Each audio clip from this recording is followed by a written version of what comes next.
اعوذ باللہ من الشیطان الرجیم بسم اللہ الرحمن الرحیم اللہم صلی علی سیدنا و مولانا محمد وعلی آلہ وصحبہ وبارک وسلم۔ اس بار پھر ایک نئے موضوع کے ساتھ آپ کی خدمت میں روبینہ معین، نگران ناظمہ منہاج القرآن ویمن لیگ۔ ماہ سفر میں ہم موجود ہیں۔ رب کریم نے جب سے زمانہ بنایا 12 مہینے بنائے ہیں۔ 12 مہینوں میں رب کریم نے 4 مہینوں کو حرمت والے مہینے بنایا ہے۔ 3 ماہ جو ہیں وہ یک بعد دیگرے آتے ہیں، ذی القعدہ، ذی الحج اور محرم۔ ہمارے ہجری سال کا آغاز بھی ماہ محرم سے ہوتا ہے۔ سفر کا مہینہ مفرد ہے اور علیحدہ ہے۔ اس کے بعد شعبان اور پھر رجب، شعبان، پھر رمضان، شوال اور پھر ذی القعدہ کے اوپر تلے 3 ماہ حرمت والے آ جاتے ہیں۔ سفر کے مہینے کو منحوس تصور کیا جاتا ہے۔ کہا جاتا ہے اس میں بلاؤں کا نزول ہوتا ہے، اس میں سختیاں اترتی ہیں آسمانوں سے۔ یہ کیا وجہ ہے اور یہ چیز جو ہے یہ کہاں سے رائج ہوئی، کہاں سے ہمارے عقیدوں میں یہ چیز شامل ہو گئی؟ ذی القعدہ، ذی الحج اور محرم، یہ 3 حرمت والے مہینے یک کے بعد دیگرے مسلسل آتے ہیں۔ اب ان مہینوں کی عبادات، ان میں تسبیحات، ان میں خیرات، صدقہ، اس کا زیادہ بلند مقام ہے۔ یہ جو 4 مہینے، ایک مفرد، رجب اور یہ 3 اوپر تلے، اور یہ مہینے وہ مہینے ہیں کہ جن کا احترام ایام جاہلیت، دور جاہلیت میں بھی تھا۔ جب یہ مہینے آتے تھے، یعنی ذی القعدہ کا مہینہ آتے ہی جب حجاج کرام، زائرین عمرہ حج کے لیے تیاریاں شروع کر دیتے تھے اور روانہ ہو جاتے تھے، تو کفار مکہ یا جتنے بھی وہاں ایسے قبائل تھے وہ اپنے ہتھیار رکھ دیتے تھے، اپنی تلواریں نیام میں رکھ دیتے تھے، اپنے ترکش خالی کر دیتے تھے، اور 3 مہینے امن رہتا تھا، نہ لوٹ مار ہوتی تھی، نہ قتل و غارت ہوتا تھا۔ ہم جانتے ہیں کہ عرب کا مزاج دور جاہلیت میں کیسا تھا۔ چھوٹی چھوٹی باتوں پہ فساد، چھوٹی چھوٹی باتوں پہ لڑائیاں، کنویں سے ایک ڈول پانی نکالنے پہ لڑائی شروع ہوتی تھی اور نسلوں تک وہ دشمنی چلا کرتی تھی، اور اس میں باپ سے لے کے آخری نسل تک قتل ہی ہوتے رہتے تھے۔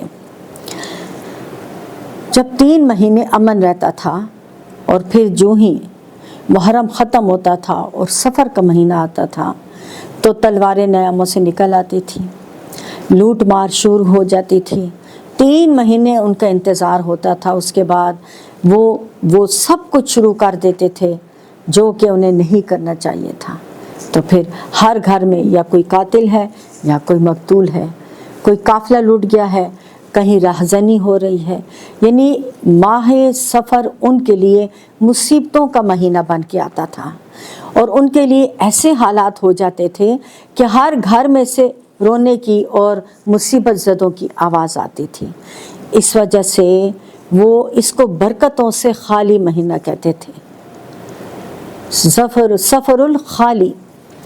وہ اس کو برکتوں سے خالی مہینہ کہنے لگے، وہ اس کو منحوس مہینہ کہنے لگے، وہ اس میں بلاؤں، عصبوں اور سختیوں کے اترنے کا مہینہ کہنے لگے، حالانکہ اس کی وجہ خود ان کے اعمال تھے، خود ان کی نحوستیں تھیں، ان کی بد خصلتیں تھیں۔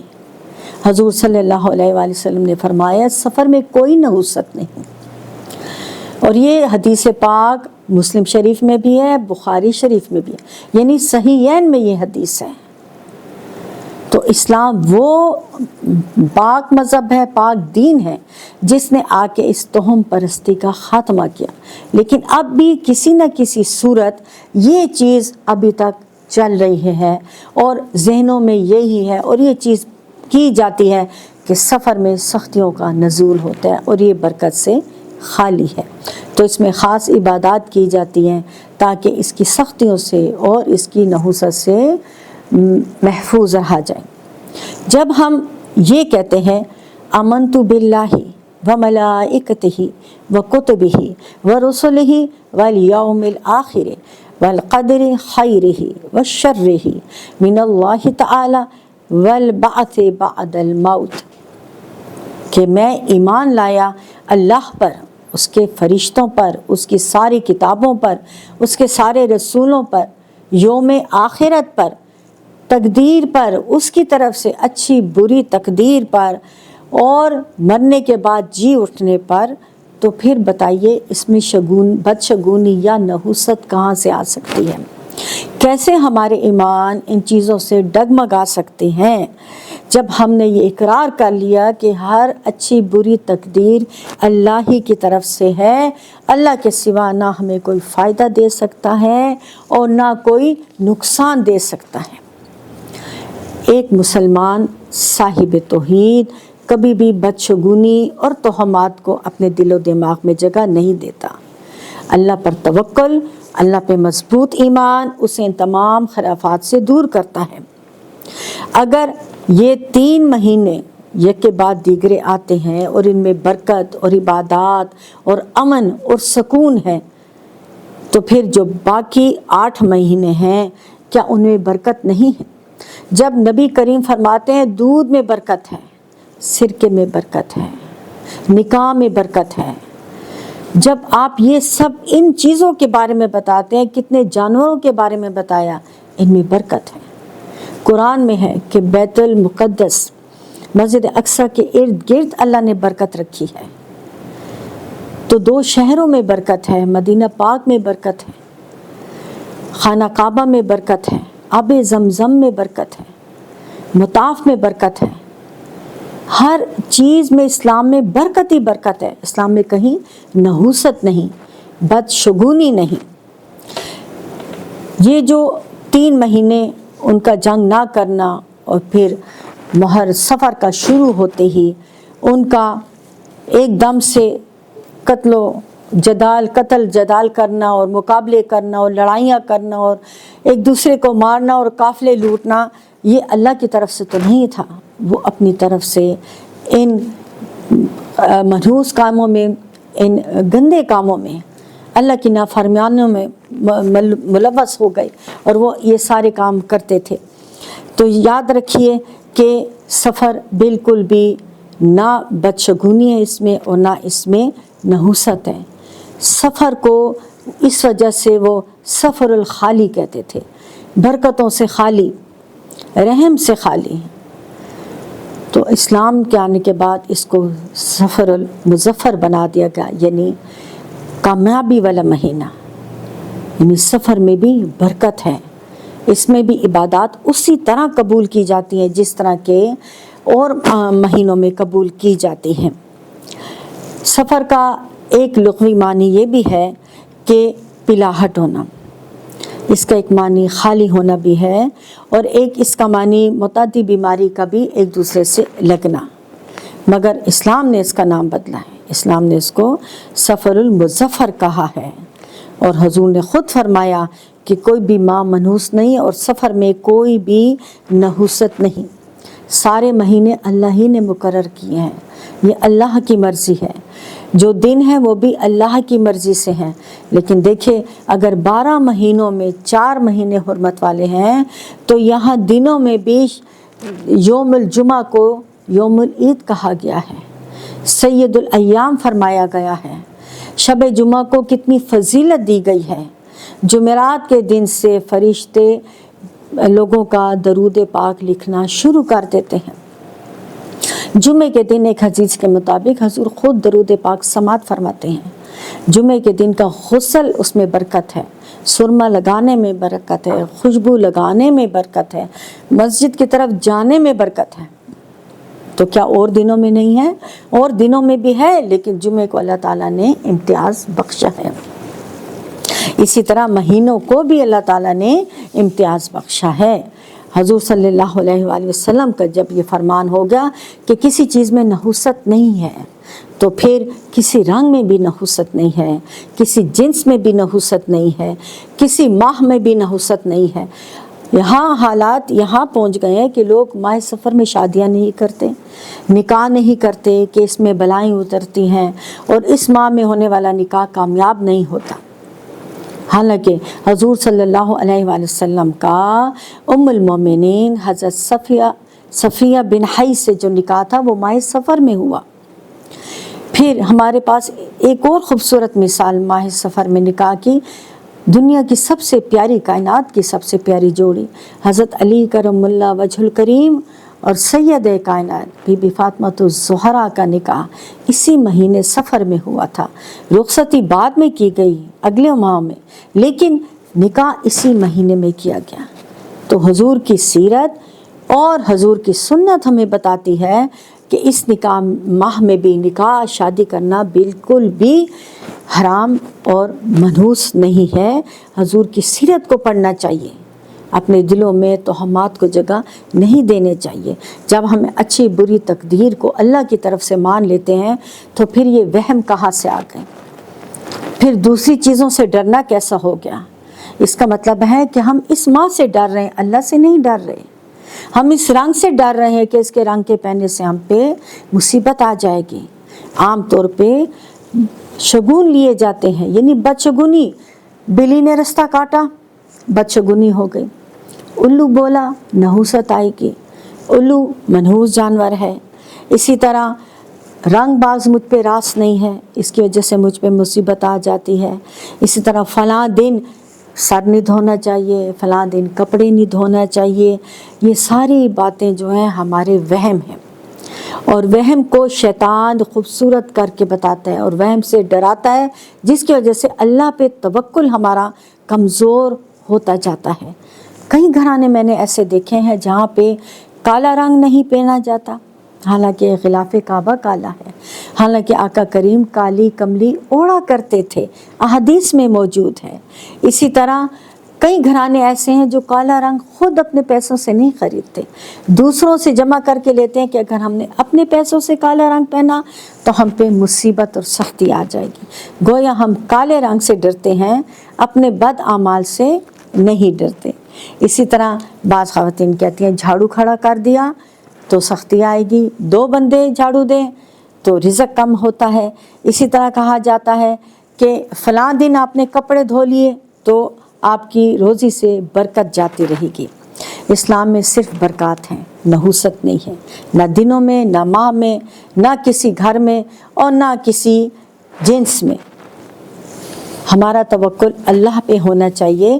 نبی پاک صلی اللہ علیہ وآلہ وسلم اپنے اصحاب کرام کو خود بھی وہ دعائیں پڑھتے تھے اور اپنے اصحاب کرام کو بھی وہ دعائیں سکھایا کرتے تھے۔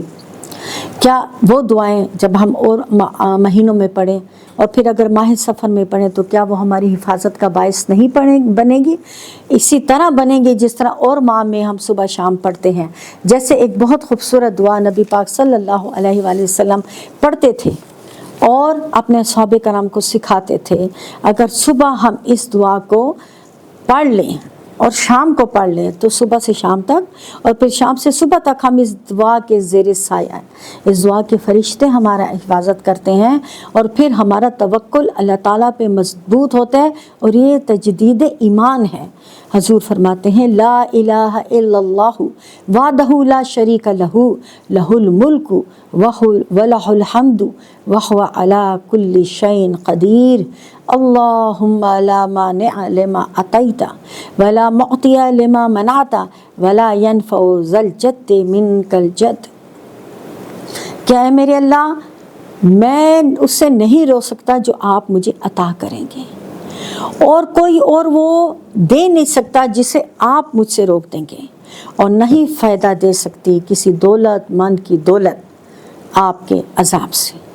تو جب ہمارا یہ ایک اعتقاد ہو جاتا ہے کہ ہر نفع نقصان اللہ کی ذات کے سوا ہمیں کوئی نہیں دے سکتا، تو پھر ہم چیزوں سے بدشگونی کیسے لیں، کسی جانور سے، کسی رنگ سے، کسی جگہ سے، کسی دن سے؟ تو یہ ایمان کی کمزوری اور توہم پرستی ہے۔ خواتین، حضور صلی اللہ علیہ وآلہ وسلم نے نوزائیدہ بچے کے پاس چاقو پڑا ہوا دیکھا تو آپ نے پوچھا یہ کس لیے ہے؟ تو انہوں نے جواب دیا کہ یہ ہمارا رواج ہے، ہم بچے کے پاس چاقو رکھتے ہیں تاکہ اس کی حفاظت ہو۔ آپ صلی اللہ علیہ وآلہ وسلم نے اس پہ ناراضگی کا اظہار فرمایا اور ان کو وہ ہٹانے کا حکم دیا۔ جب آیت الکرسی اور موضوعتین ہیں تو پھر ایک چاقو کی کیا ضرورت ہے بچے کے پاس رکھنے کے لیے۔ آپ صلی اللہ علیہ وآلہ وسلم حسنین کریمین کو دم کیا کرتے تھے، کلمات کے ساتھ دم کیا کرتے تھے، اور ان کے اوپر ہاتھ پھیر دیا کرتے تھے تاکہ ان کو نظر نہ لگے، اور یہ جو ہیں کلمات ان کے سائے میں رہیں۔ اگر صبح ہم 3 دفعہ پڑھ لیتے ہیں اعوذ بکلمات اللہ التامات من شر ما خلق، تو پورا دن چوٹ رکھنے سے محفوظ ہیں، گرنے سے محفوظ ہیں، بچھو کی کاٹنے سے محفوظ ہیں۔ بسم اللہ الذی لا یضر مع اسمہ شیء فی الارض ولا فی السماء وہو السمیع العلیم۔ حضور فرماتے تھے 3 دفعہ صبح پڑھیں، 3 دفعہ شام پڑھیں، اس دعا کے جو فرشتے ہیں وہ سارے دن آپ کی حفاظت کرتے ہیں۔ جب اتنی خوبصورت دعائیں، اللہ پہ توکل، اللہ پہ بھروسہ حضور نے ہمیں دے دیا، تو پھر ہمیں کیا ضرورت ہے وہم کرنے کی اور کسی بھی چیز سے بدشگونی لینے کے لیے۔ حضرت خالد بن ولید کو جب بتایا گیا کہ اس میں زہر ڈالا گیا آپ کو مارنے کے لیے، اگر آپ اس کو کھائیں گے تو آپ ہلاک ہو جائیں گے، آپ نے بسم اللہ الذی لا یضر مع اسمہ شیء فی الارض ولا فی السماء وہو السمیع العلیم پڑھتے ہوئے وہ زہر کھا لیا اور آپ کو ذرا برابر فرق نہیں پڑا۔ یہ ہے توکل۔ آپ کریم صلی اللہ علیہ وآلہ وسلم نے ایک موقع پہ فرمایا کہ میری امت میں سے 70,000 لوگ ایسے ہوں گے جو بلا حساب کتاب جنت میں داخل ہوں۔ تصور کیجئے کہ سورج سوا نیزے پہ ہے، جہنم سامنے ہے، اور فرشتے اس کو لگامے ڈالے کھینچ رہے ہیں، اور وہ منہ پھاڑ کے انسانوں کی طرف آ رہی ہے، اور حل من مزید، حل من مزید، اس کا چنگاڑنا، اس کی چیخیں دلوں کلیجوں کو باہر لاتی جا رہی ہیں۔ اور دوسری طرف صلی اللہ علیہ وآلہ وسلم اللہ کے حضور اپنی ریش مبارک پکڑے اللہ سے فریاد گناہیں، اور اس عالم میں جب یہ ہولناکیاں دل کو پھاڑ رہی ہیں اور پسینے بہہ رہے ہیں اور پیغمبر بھی نفسی نفسی فریاد کر رہے ہیں، 70,000 حضور کے امتی ایسے ہیں جو جنت کو رواں دواں ہیں، نہ حساب ہے نہ کتاب ہے، فرح و شادہ جنت کی طرف رواں دواں ہیں۔ کیوں؟ اس لیے یہ وہ لوگ ہیں، حضور نے فرمایا لوگ بے چین ہو گئے، پوچھنے لگے وہ خوش قسمت لوگ کون ہوں گے؟ کیوں کہ مکہ میں آپ نے جتنی آپ صورتیں پڑھتے ہیں اس میں عذاب الہی اور قیامت کا منظر بہت ہی ہولناک طریقے سے بیان کیا گیا،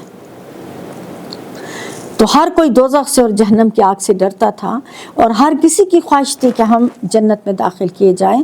تو وہ گروہ جو 70,000 کی تعداد میں بغیر حساب کتاب میزان پہ، جن کے تول ہی نہیں ہے، نہ جن کو کسی کا کوئی غم ہے، اور وہ جنت کی طرف قافلہ جا رہے، پھر حضور نے فرمایا ان میں سے ہر ایک 70,000 کو لے کے جائے گا۔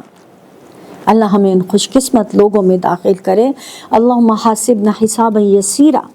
تو جب لوگوں نے بے چین ہو کے پوچھا کہ یا رسول اللہ صلی اللہ علیہ وآلہ وسلم وہ لوگ کون ہوں گے، تو آپ نے فرمایا یہ وہ لوگ ہوں گے جو بدشگونی نہیں لیں گے، جو بدشگونی نہیں لیں گے۔ سوچئے ہمارا ایمان کہاں ہے؟ جنت ہم سے خدا نہ خواستہ کتنی دور کر دی جائے گی۔ ہماری سب سے پہلی ہماری آخری خواہش یہی ہوتی ہے اللہم انی اسألک الجنت۔ تو ہم جنت کا سوال کرتے ہیں، تو جنت میں جانے والے اعمال کیوں نہیں ہم اپناتے؟ تو حضور نے فرمایا یہ وہ لوگ ہوں گے جنہوں نے بدشگونی نہیں لی ہوگی، جو نہ منتر کریں گے نہ داغ لگوائیں گے، بلکہ اپنے رب پہ بھروسہ کریں گے۔ دیکھ لیجئے کتنی خوبصورت دعا ہے کہ جب ہم گھر سے نکلتے ہیں آقا کریم نے فرمایا آپ پڑھو بسم اللہ توکلت علی اللہ ولا حول ولا قوت، تو شیطان اپنے سر پہ گھر ڈالتا ہے، مٹی ڈال کے چیختا ہے کہ یہ بندہ واپس آنے تک میرے شر سے محفوظ ہو گیا۔ قدم قدم پہ آقا کریم نے ہمیں اپنی مصنون دعائیں عطا کی ہیں، قدم قدم پہ ہمارے لیے حصار باندھے ہیں، قدم قدم پہ ہمیں اپنی حفاظت کے، اپنے ایمان کی حفاظت کے سامان عطا کیے ہیں۔